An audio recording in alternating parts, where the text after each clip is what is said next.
Man, why is it that every single game against the Columbus Blue Jackets, every game against the Blue Jackets, it doesn't matter if they're good or not or bad, they're just boring to watch.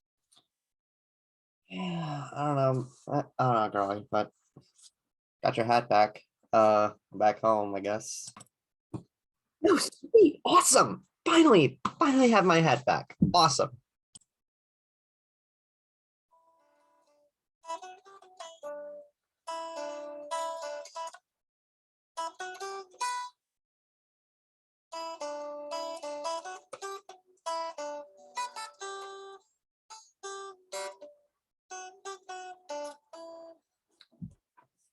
Been a while since I used that one, but the Bruins win 5-4 in the shootout against the Columbus Blue Jackets. Welcome back to Into the Den, everybody. I am your host, Jay Freeman, and this was a bit of a delayed game because what is it? I mean, most games that go to shootout usually end up being like, why is this still going on? And especially with how the shootout just kind of sucks. Not many people like the shootout. I don't blame them, but also the game was supposed to start at 7 o'clock, but due to the retirement of a certain, but due to the retiring of the number 61 for Columbus Blue Jackets legend Rick Nash, and I don't mean that in the sarcastic, uh, uh, I don't mean that in the sarcastic, like, he's a Bruins legend. He was here for like maybe a year or so. He was like maybe a year or so, although that does apply to Rick Nash. But uh, what is it? I remember I was on the road until like I was on the road at like 7 o'clock, and I was like, ah, crap, I'm gonna miss the game. Game didn't puck drop didn't start. Puck drop didn't happen until like 7:45 in the evening. But I ended up having to watch the game at. I ended up having to watch the third period on recording in my basement because Christ, this game was boring. I mean, let's go. Let's just go down on it. I mean, let's start out. Marchand, like 5 minutes into the game, Marchand tries to snipe it from the blue line, and and he almost gets it, and then what is it? It's on a nice trajectory. And DeBrusk just redirects it down to put it right through Elvis Merzlikins 5-hole. Oh, to runs up 1-0. Oh yeah, this was also a bit of a homecoming for the Bruins as they what is it? This is the first game that Sean Corrali played against the Bruins since he left in free agency. And honestly, this was kind of a bad game for Corrali. There were at least 3 turnovers in this game that were his fault. Well, but at the same time, I would honestly love to have him back on the. I would honestly love to have him back on the in the bottom 6 for the Bruins. And I mean, what is it? We end up have there was a. I mean, Foligno. I mean, tonight he had an assist, which, congrats. It took you 56, 57 games to finally get to 10 points on the year, Foligno. Congrats. Freaking congrats. But also, Columbus just has a really bad 5-on-5. Columbus is just really bad on 5-on-5. I mean, in that Marchand, that DeBrusk goal to start off had the what was it? it was their 149th even strength goal allowed this season, more than any other team for the Columbus Blue Jackets. It's but just because they allow goals doesn't mean that they can't still score them because okay, again, we saw both the good and the bad of the Bruins defense this tonight, and at some points it was especially ugly, especially that first goal with Gustav Nyquist is having the entire defense turn around and just sniping the top corner of the goal when pretty much everybody is expecting him to pass to, I think it was Patrick Laine on the at the top of the crease, but which also Laine had kind of an invisible game tonight, but that was the goal to tie it up, and then the goal to put the Blue Jackets ahead until like 5 minutes left in the game. It just bounces off of Swayman's helmet and is right on Vladislav Gavrikov's stick, and just Brandon Carlos was like trying to rearrange himself, and he ends up getting just Bill Buckner right through the legs, and that ends up being the two. That ends up putting the Blue Jackets 2 up, 2-1. And anyway, heading into the second period, okay, the refs in this game sucked. They sucked. Like there were like 3 or 4 cross. There were 3 or 4 penalties that just should have happened that didn't, and both on Columbus and on Boston. And like this, like the goal that tied it 2-2, that shouldn't have happened. And freaking Eric Haula gets his stick lodged in, gets his stick between Jakub Voracek's skates, who Voracek had a fantastic game in last night. He played out of his mind, and it's surprising that, and it's just surprising that he didn't get more goals than he should. It's just surprising that he didn't get like 2 goals last night, but that got uncalled. But what was going to get called was Gabriel Carlson in just straight up mugging a Bruins player. I forget who. I'm not sure. But Haula pretty much just goes coast to coast with it and snipes it and puts it through Elvis Merzlikins, who had way too many goals just trickle through him last night.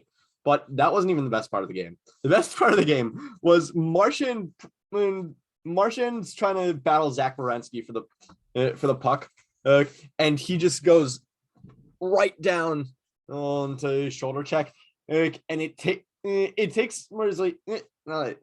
Werenski down kind of low, and he falls to the ground, and he tumbles right into the goal, and Merzlikins just freaking Super Mario jumps right over him, fucking jumping over barrels like in the original Donkey Kong arcade game. Might as well get a few hundred points for that one. But frick, I remember tweeting my reaction to that, saying like that has to be either in hat picks or in Steve's hat picks or Steve's dang it's this year for this coming week. But my God, I'm just more surprised that he did it. Just he didn't a goal. Any goal you can stand there and take their own defenseman barreling towards them like a champ. But Merzlikins, how was he that athletic? The dude with all that padding jumped clean over his his own defenseman while wearing knife shoes. That ain't that is not easy. But you know what else isn't easy? Apparently saving shots up high when you're Jeremy Swayman. And this was something that this game definitely made me feel like, okay, Swayman isn't invincible, because well, yes, a few of the goals were the defense fault. That doesn't mean that Swayman couldn't still make a save, because Swayman for whatever reason tonight, and I'm starting to wonder if this is the case is for past games as well. He's just not that amazing at stopping pucks above chest height. Like anything above here is where he'll just be a little bit too late to take it. But Werenski shooting it, but Werenski shoots it from the Werenski shoots it's all the way to the all the way from the blue line, and McAvoy just deflect and Charlie McAvoy, God bless his soul. Oh, he accidentally caused this goal. It deflects up past. He deflects it up, and it just flies past Swayman's glove. But honestly, he should have been just a little bit faster. Bring the glove up. If he was there like a split second faster, that would have been fine. But no, it just goes right past the top of his glove and trickles through. Anyway, in the third period, Nick Foley, what is it? There was one goal that was just hilarious because like, yep, that's vulcanized rubber. The puck was just barely still inbounds on while Columbus was on penalty kill, because Oliver Bjorkstrand decided, you know what, I'm gonna smack Pasta in the face with my stick. That'll be funny. And Pasta does what he usually does, but instead of a shot on goal, it's a pass to Taylor Hall, who's on the far side and doesn't have any one on him. Like, what the fucking free real estate right there. But Hall doesn't get the goal. It double doinks off the post, and Bergeron has to just glide on by and scoop it in, and just. But then the game takes a turn for the controversial, because Columbus calls the refs over, which would usually signify calling a timeout or a coach's challenge, and they do none of those. They call the refs over for no reason, and honestly, I've never seen it happen before, and it should be a delay of game policy. There's no, if you're gonna call the refs over for no fucking reason, then you're wasting their time. You're wasting their time. But Columbus ends up pulling Elvis Merzlikins, and with literally 1 second left, if Jakub Voracek just puts it right through Swayman, and that is when Columbus uses their timeout. They intentionally go off sides. It's call the timeout to readjust themselves, and then they pick apart the defense with the extra man, and that it ends up being the tying goal. Look, I hate it. I hate that this is how the Columbus tied up the game, but at the same time, it's like the $18 million of the cap thing. Yes, they exploited a loophole, and I'm pissed, but it's still legal. It's still legal in the game, and it's not. And it's just frustrating. But in overtime, both teams just wouldn't stop trading breakaways and defensive stops, and nothing really happened. I think there was a few dangerous looks from Boone Jenner, but neither team could really capitalize in the game, and it goes to a shootout. For which Swayman was 3 for 3, and Elvis, God bless his soul, just got completely. Pasta just completely confiscated his jock. Just looks like he's gonna go for it, and then Merzlikins just flops, and then he just puts it right past him. But I don't know. This game was kind of I don't know. I didn't hate this game. The Bruins, I mean, there was definitely stuff that the Bruins needed to do that they didn't do in this game, but I mean, it's a very this game. I don't know, dude. I was tired for the entire game, but But I mean, hey, Bruins come out of this game with an 8-2-1 record on with an 8-2-1 record in their past 11, and they survived. I remember going into February thinking, oh shit, this is gonna be a lot of this is gonna be really tough because we're on a road trip pretty much the entire time, and I'm proud of the Bruins. I'm proud of them for. I'm proud of everything they've done in this road trip because it breathes new life into this team. DeBrusque on the top line, I really like. The 11, 12, 13 line, I also really like. And I just hope that they don't kill my. I just hope that they don't kill my vibe. The what is it? Goaltending is fantastic, and I love them.